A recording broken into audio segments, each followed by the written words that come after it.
Let's talk about sales in the new era, the sales engagement process. We all know what this looks like when we're going to buy something at a grocery store, a car lot, a clothing store, whatever it is, right? And we engage someone and we feel the atmosphere around them, not only in the store or the place where we're going. We feel this atmosphere. Either it feels like at home and it feels safe, or it doesn't. So we want to talk about this today because it's important, both from both of our perspectives, because we've both been in sales. A lot of people have, but that's not our main thing, because we believe it's the unsales awakening that we're in. Yeah. We're not selling, we're resonating something in our authenticity. It should be the whole package, right? Your company really should sell itself in a lot of ways. Yes, they say 75% is marketing, but a lot of marketing, as we know, is word of mouth. So what are people saying about your company? What are they saying about what they felt when they walked through the doors? We all know first impression is so important. So they're looking at the decor. They're looking at, how up date are you? They're feeling the people, because the people they're dead giveaways to how you treat their employees, is usually how you're going to treat them, how you're going to, there's so much happening in that moment. So you want a well-oiled machine that's going to sell itself. A flower's not trying to sell itself. The fragrance automatically comes and you're drawn. You're like, oh my gosh, this thing is so fresh, so vibrant, so fragrant. I want it. And that's how you want people to experience your company. So when it comes to sales, we all know 101 is hiring the right person that has the right culture, that's representing you well. Do they have your tone? Do they have your culture, your same beliefs? Because if they don't, and they just sent you a nice resume that looked good on paper, but they are just on maintenance mode, like, oh yeah, I've been in sales, I've got 15, 20 years experience, they're going to bring that in your company and usually be on maintenance mode. Okay, let's see here, step one, what's your name? Okay, what do you need? And they just start going through it's mechanical. that. Yeah, it's mechanical. It's rigid. It's mechanical. It is not authenticity. It's not authentic. And we're living in a moment in time where really things that used to work don't work anymore. There was a grace there for that for a little while, but as well as we do if you're involved in sales or marketing, or you're starting your own business, entrepreneur, we're surrounded by a lot of entrepreneurs and creators, because we just love that. And when you resonate at a certain level, you're going to draw those people in. So what are you giving off as your frequency or your resonance? Resonance simply means the tone you carry, the musicality in your life, meaning that you are a wave form in a body. That's physics. It's hitting up against people. So when you get up, from the time you get up in the morning, and then you take your high heels right into that sales job or whatever it is that you do. High heels or loafers. What frequency are you carrying? Not a lot of people talk about this in sales in particular. They're just like, oh, be in a good mood and, have a good attitude and sell. We need a quota filled today. Yeah, that becomes the focus. And even with cops, police officers have a quota on their traffic tickets. They're not salespeople. Why are we putting quotas on non-salespeople? That's another video. But as far as how do we show up? What is our resonance? How do we show up in the presentation that we are offering? So say, for example, we've been involved in senior living for decades. And one of the things in senior living communities, if you're not familiar with it, they have independent living, assisted living, memory care, and then it goes on up from there, skilled nursing facilities. We were mainly involved in the three, the ILALMC world, and all different things we've done. She's done marketing, literally a marketing position. I've trained marketers in marketing myself. Yeah, and we're both managing and administrating. And I can tell you that when a narcissistic salesperson is hired because they can jam and cram the numbers and get the quotas, across charismatic, they come across confident, so you think, yes, that's what I need. They can close the deal. It doesn't work often, and especially in this awakening that we're in right now. In case you haven't noticed, we're waking up out of this false matrix construct, and because stuff's not working anymore like it used to. So we're really seeing something different from a new perspective now. And if you're not, you're certainly feeling it. What you're feeling like there's a change and a shift that's needed, but you're not quite sure because your company keeps demanding numbers. Yeah, you're right. Again, yeah. They keep looping in the old when the world is moving forward, and people are so sensitive, as you know, to being sold, being pitched, being you know what.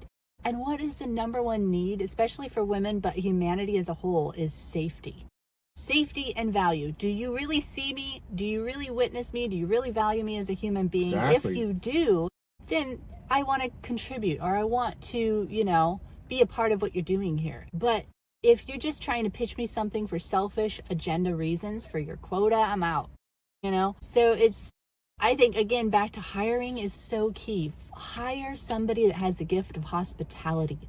Really, really good with people, really good at talking, really good at caring, accommodating. That's the feel of it when it comes to like a senior community or a restaurant, anything, whatever it is, the sale is inevitable if the value is there, if the honor is there. So we've been so focused on the wrong thing. We've been focused on the outcome, and the whole thing, detach from the outcome.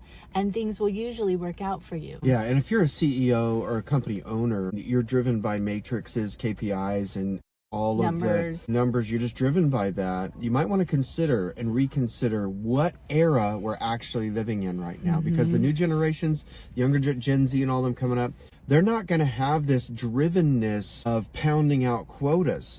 What they're more interested in is relational quote selling, relational activity in anything they do. So the whole model is going to have to shift. It's almost like going from conventional food to organic food because that generation is demanding it, right?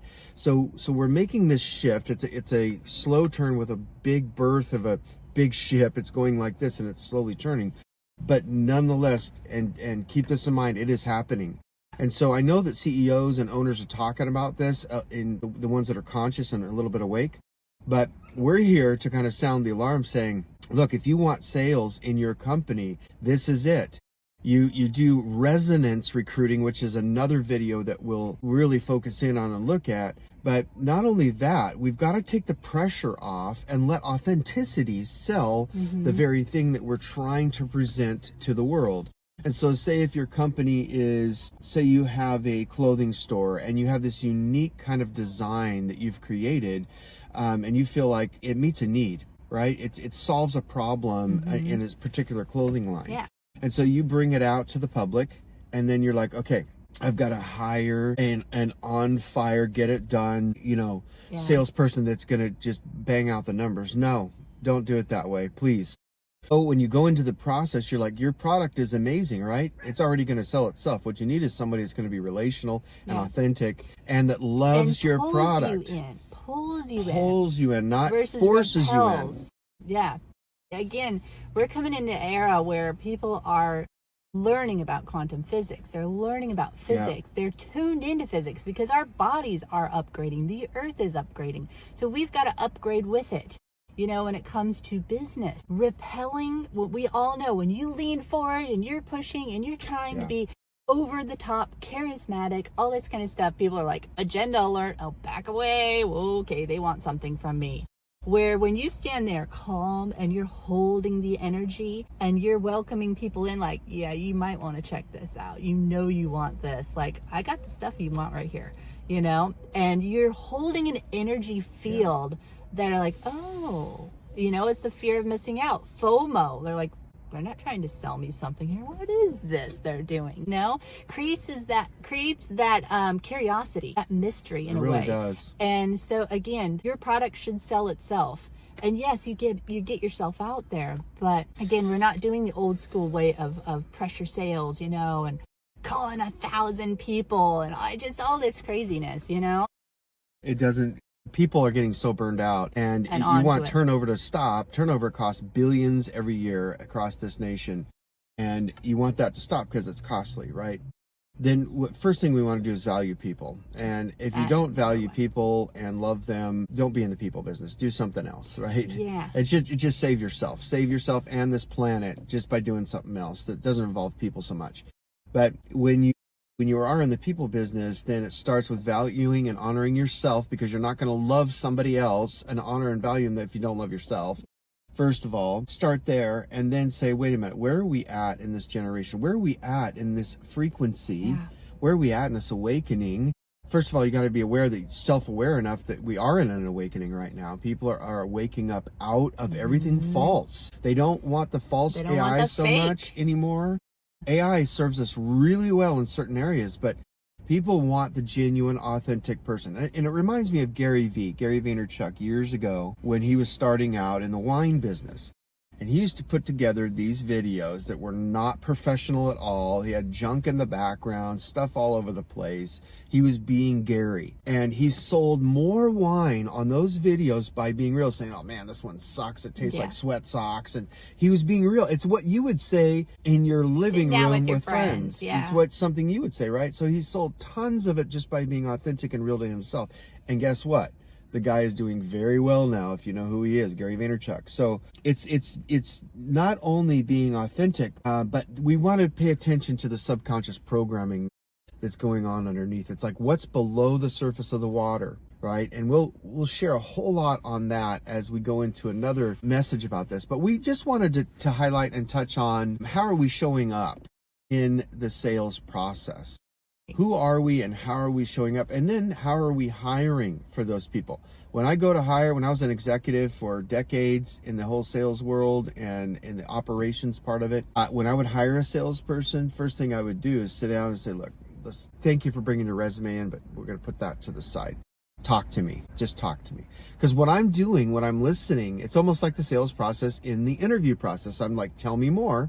Tell me more. What I'm doing is feeling resonance. I'm feeling atmosphere in this person and around this person. Yeah. If they show up and they say, how much does it pay, right out of their mouth first, not next. Dead giveaway. They're in it for the money, right? Yeah. Even though I need to meet quotas from my upper management, I know that the best salesperson in the room, hands down, is the one that's authentically real and relational. Heart-centered. Yeah. So, I mean, again, we're going for, is the hum on it, right? The hum, not the hustle. The honey. Does it taste good to you? Does it taste good to them?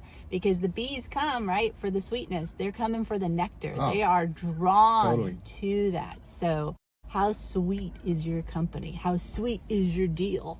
That's right. So I hope that helps. Stay tuned for more, you guys. And we'll see you on the next one. Take care.